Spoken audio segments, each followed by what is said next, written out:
And fourth stanza, this root text is explaining the object of compassion. So there are three types of compassion, which compassion focus on the sentient beings, compassion focus on phenomena, compassion without object. There are three different types of the compassion.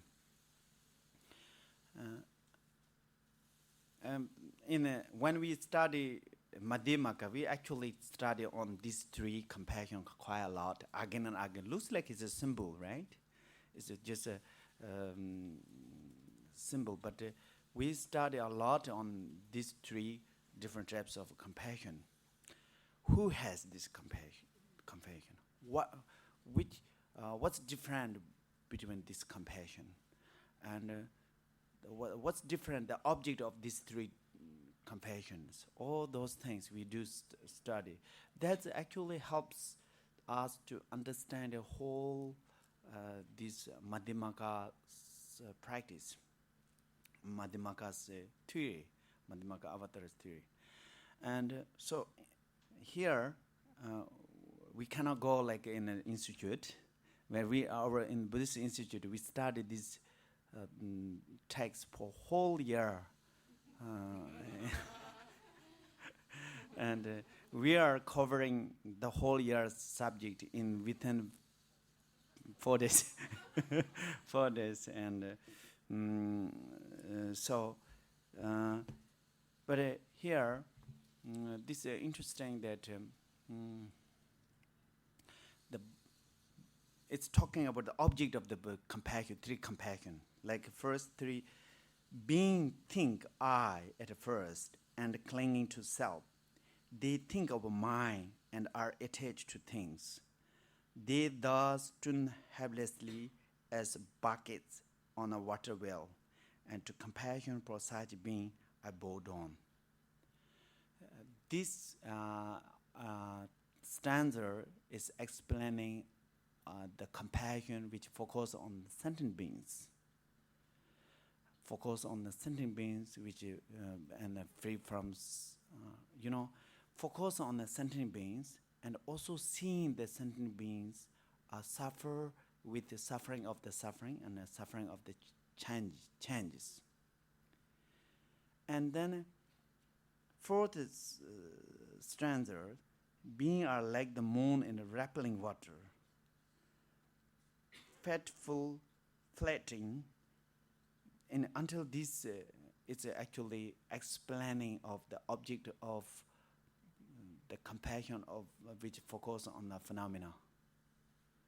And empty in their nature, this sentence is explaining of the object of the compassion without object.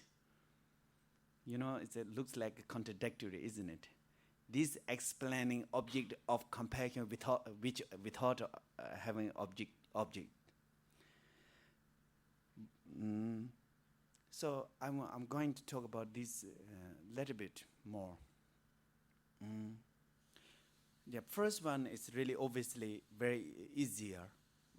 All the sentient beings who are in this samsara, like the first, we are like a basket on a water well. Every day rounding like this, and our sentient beings in very similar to this basket on a water wheel. So this is those sentient beings, like samsari beings. The first of all, they attach I, the clinging I, and then mine, then others. And through this ignorance, they produce a lot of defilement, desire and anger, and they create a lot different karmas, positive karma, negative karmas. And those karmas due to that karmas, then reborn these 6 realms, then cycling like this. So Bodhisattva who look at the sentient beings, who suffer with the suffering of the changing, and wishing from that suffering, free from that suffering, that is called the compassion focus on the sentient beings. But then what's different? The compassion which focus on the phenomena. So, but all compassion's essence is a wishing others free from suffering. That is San. But way of the focus is different.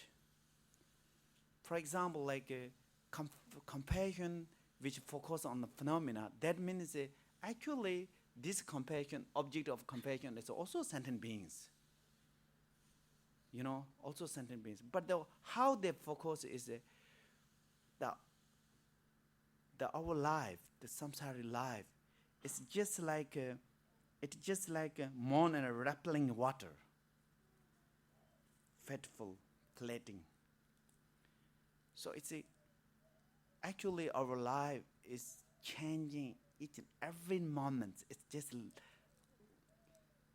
like here saying like that the shaking, the reflection of the moon on the water by the wind.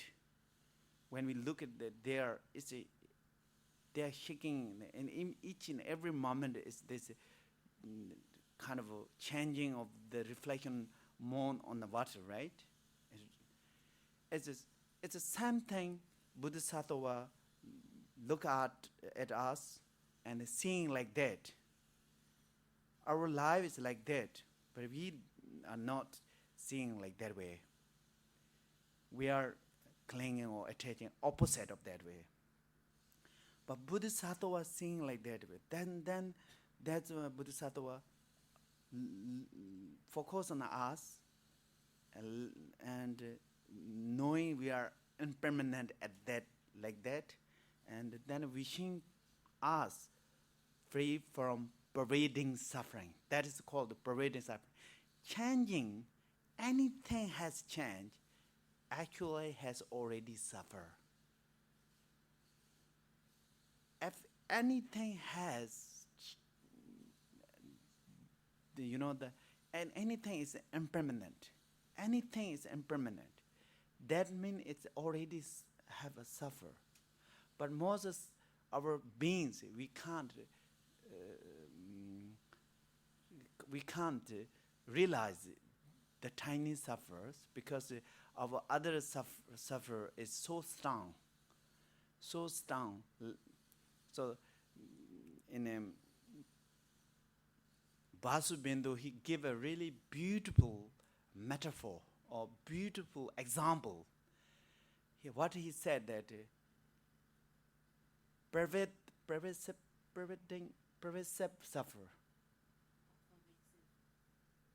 pervasive suffer, which we are talking here, it's just like hair, a single hair. And the ordinary beings, it's just like a palm.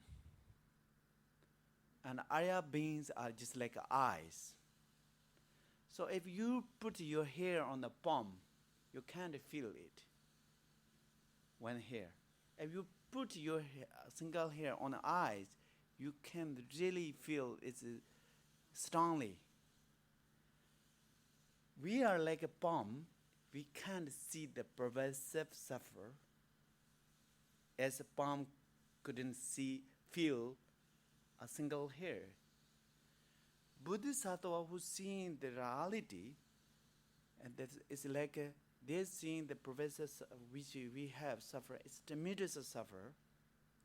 We don't realize it. So Bodhisattva is like just I feel, So that's why Bodhisattva look at us and seeing we are suffer with pervasive suffering. That's why they're wishing us free from this pervasive suffering. That is called the compassion focus on dharma or focus on phenomena. Okay, then empty in their nature, you know, the reflection on moon on water, which is shaking by wind. Actually, that what you see is empty of the moon. The moon has never born there, never existed there. It's empty of the moon. It's just a reflection. It's the same thing when Buddhist sattvas look at our reality. They look at us as like a reflection of the water, reflection of the moon on the water. Buddhist sattva see we are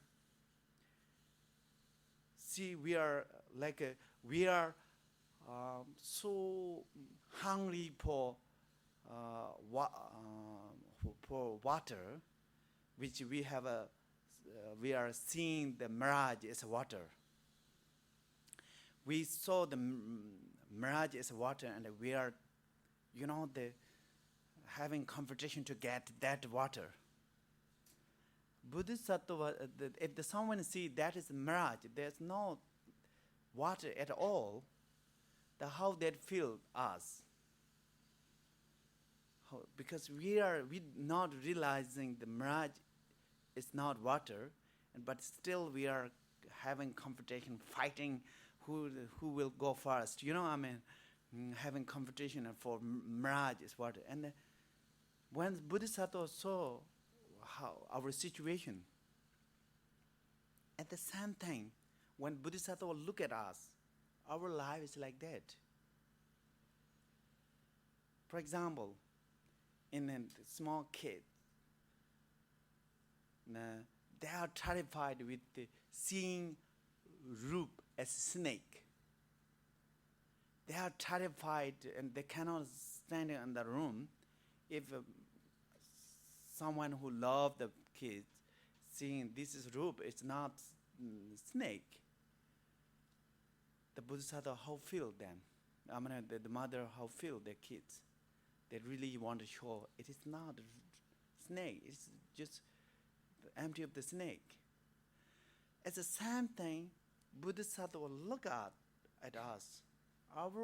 We are like just diluted everything as we are diluted rope as snake. And the Bodhisattva will look at us and seeing like this situation and wanting us to understand the reality. That is what is called compassion without object. Compassion without object. So those three compassions are the cause of the Bodhisattva, and first compassion on focus on the sentient beings, compassion focus on the Dharma.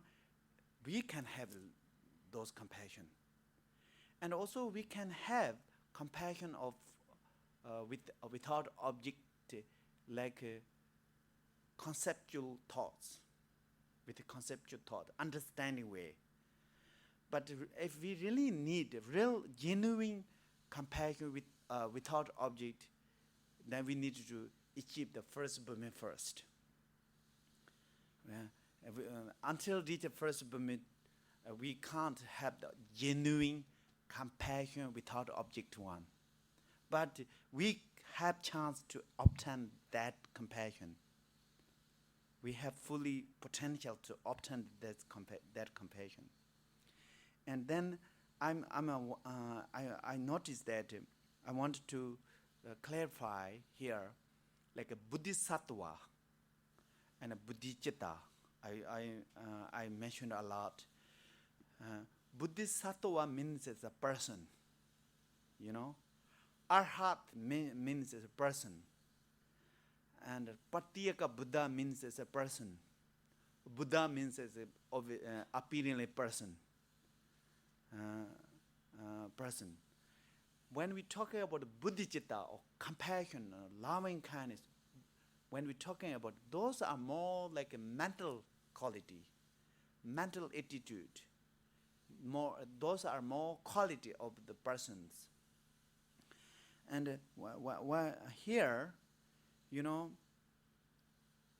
then those three causes, compassion, non-duality, and bodhicitta, through this cause will born first Bhumi, Arya Bhumi. Arya Bhumi means Bodhisattva.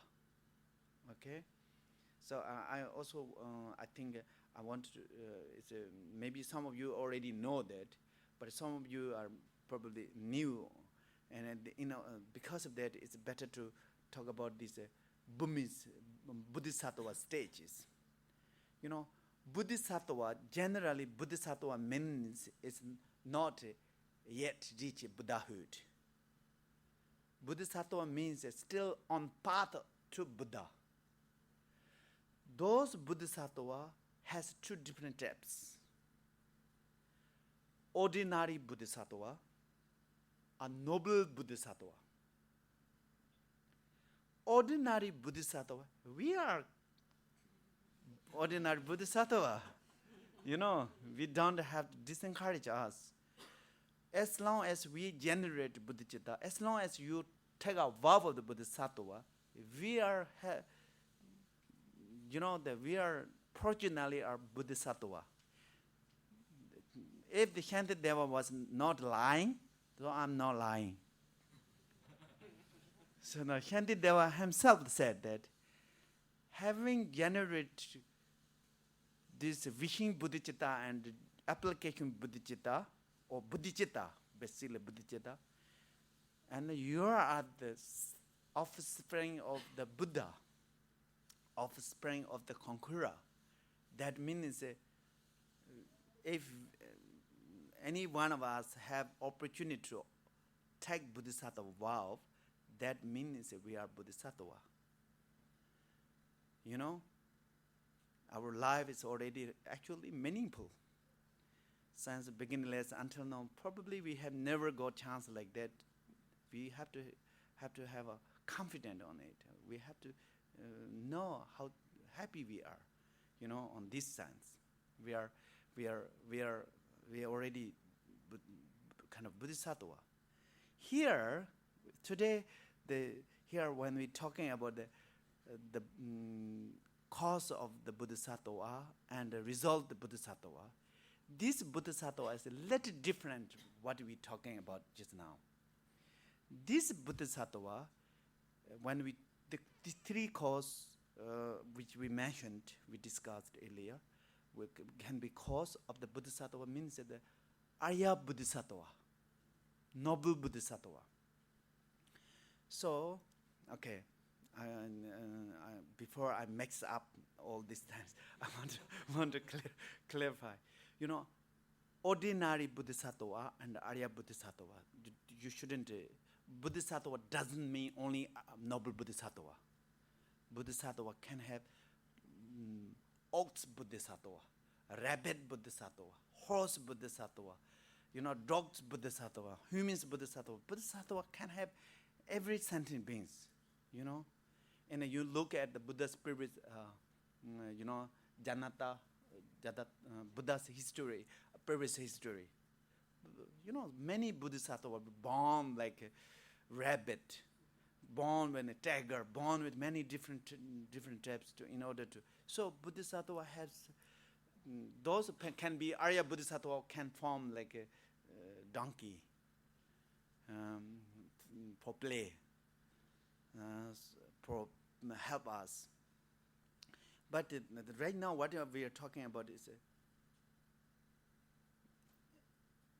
as long as we generate bodhicitta, form doesn't matter which form, which realms.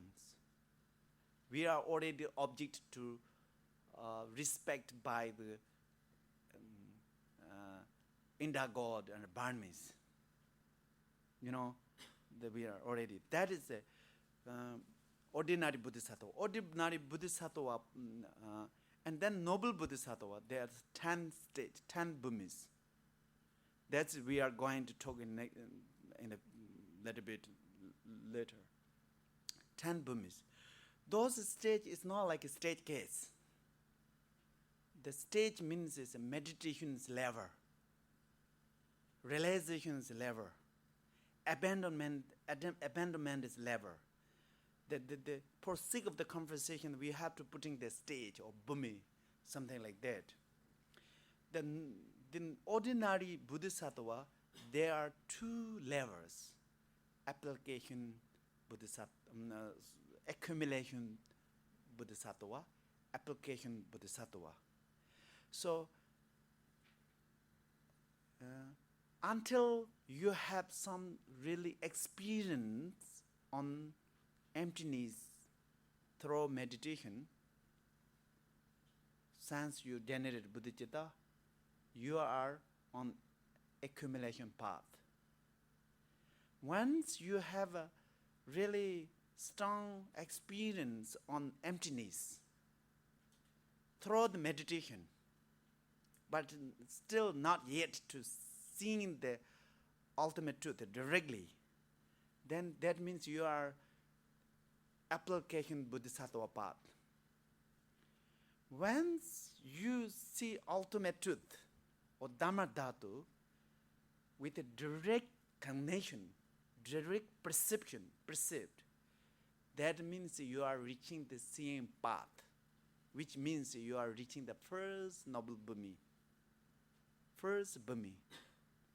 And then from then to until bodhisattva, they have a slightly different, like a realization aspect, abandoning aspect, preeminent,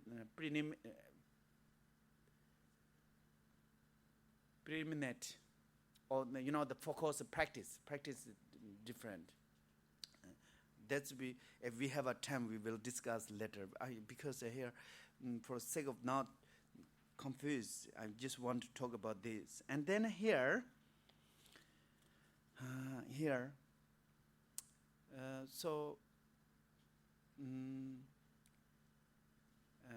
this, the name of the Bodhisattva, name, of offspring of the victory. That means princess of Muni.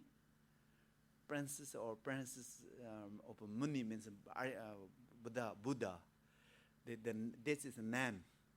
The name. Or another way to Bodhisattva, it's better. Pusa.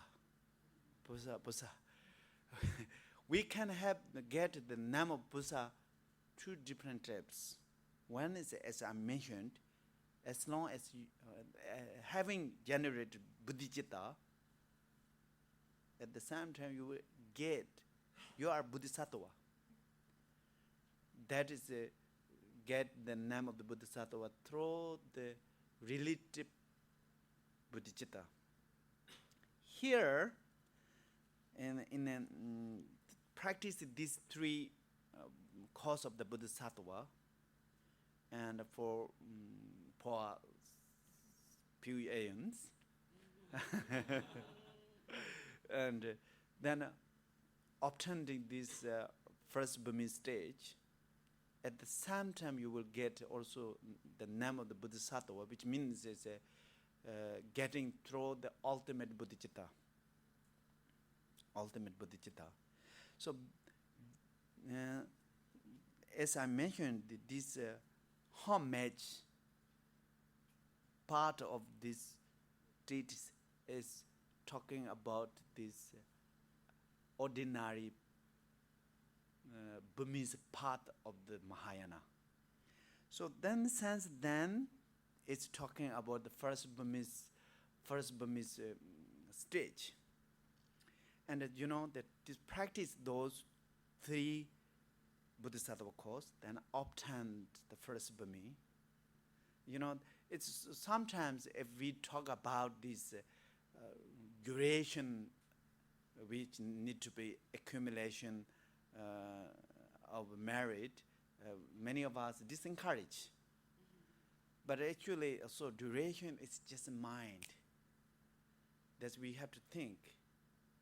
Duration, we think, our perception, duration, 3 countless aeons. Some can think only 1 moment. Because duration is not truly existed. It's just, this we need to know about it. But generally speaking, if you are diligent Mahayanist and sharp-minded Mahayanist, if you put you practice 6 parameters diligently, that you will achieve Buddhahood within the 3 countless aeons. So 3 countless aeons, actually 1 aeon has kind of after 1, 59 zeros.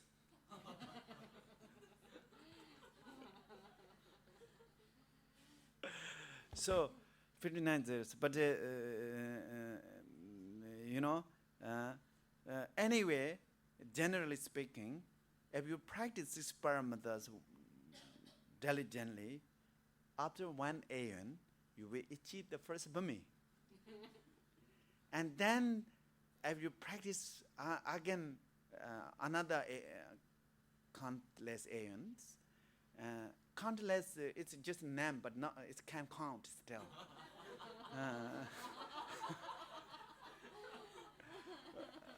And this another countless aeons, then you will achieve the 8th bhumi, 8th stage of the bhumi.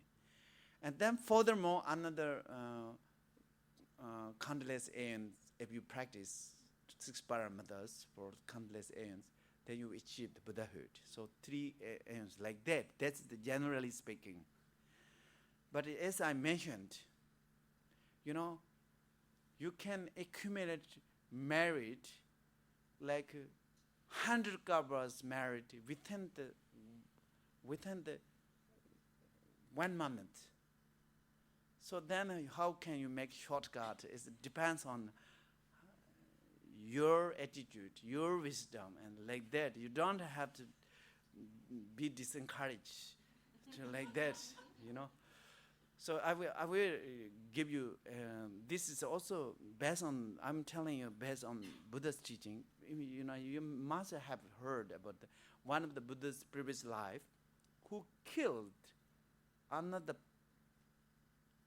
the strong man for saving another 499 person. Have you heard about this story?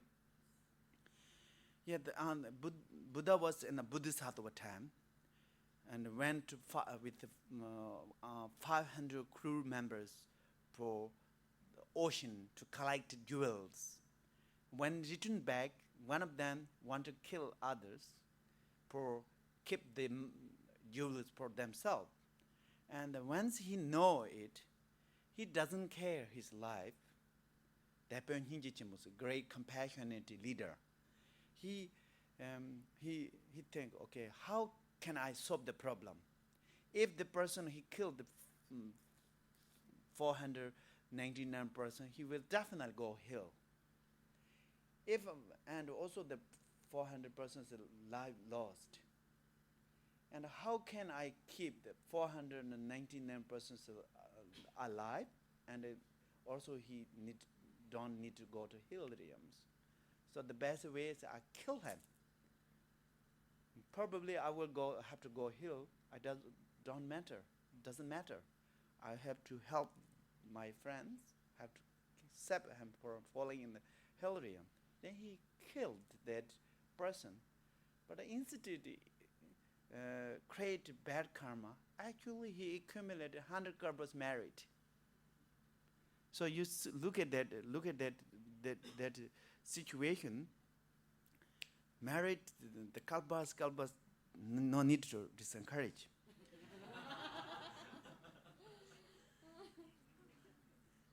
And so another, once you, okay, no, we certainly cannot go stand by stand. I just will go here and there and to pick up some point to hear stanzas. I cannot go stanzas. But once you reach the first Burmese name is really interesting. Joyful stage. Joyful stage. You know?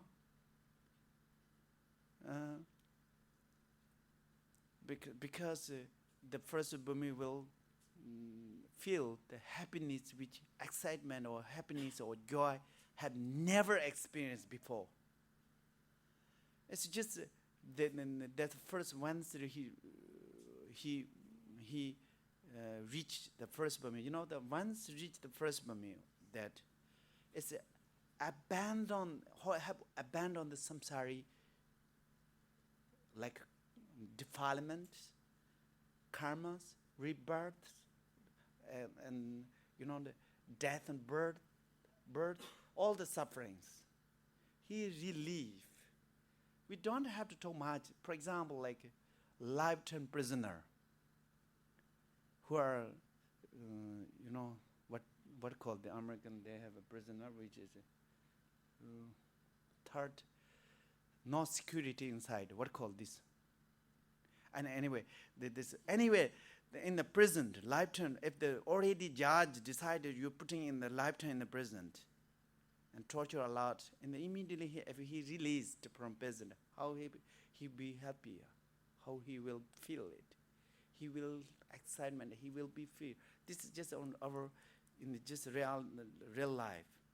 But here, not only releasing for that kind of lifetime prisoner, but he is releasing from the complete this samsara, from beginning unless to until now, and that's that thing. One thing is because he's seeing the directly dharmadato, emptiness or suchness, and at the same time abandoning these all the defilements, you know, abandonment of which abandoned through the seeing path. And at the same time, he will get a lot of powers according the Sutra and according these texts said 1,200 different types of miracles he will gain it.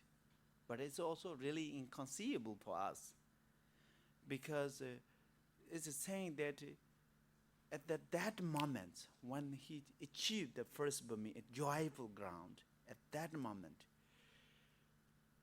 he can go 100 different universes. So it's inconceivable, right?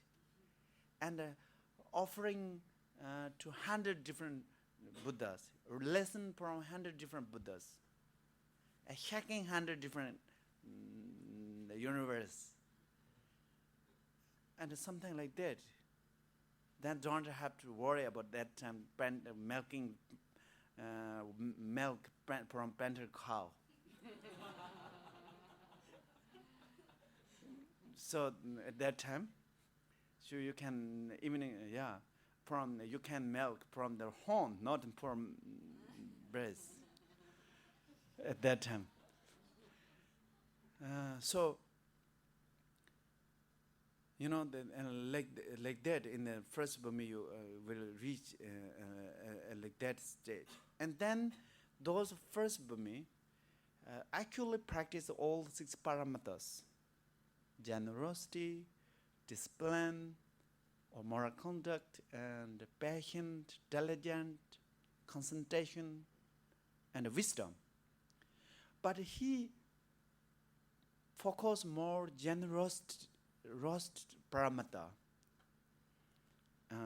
in the first stage. How, you know, then how we know whether he is a first Burmese or not? Because we are really difficult to judge them whether first Burmese or others. Ordinary beings is certainly not able to judge others' stage. In many ways, Buddha himself also said that only those like me can judge others. No others can judge others' stage. Others, you know, if you judge others' stage, it will probably destroy yourself. He also run us like that. But at luck, if we are lucky to have an opportunity to judge someone, whether they are Arya level or not, Burmese level or not, all those things, through the reasoning, through the logic, through the reasoning, that's we can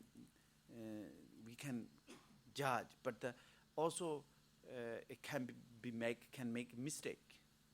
Cannot rely on our ordinary consciousness that much.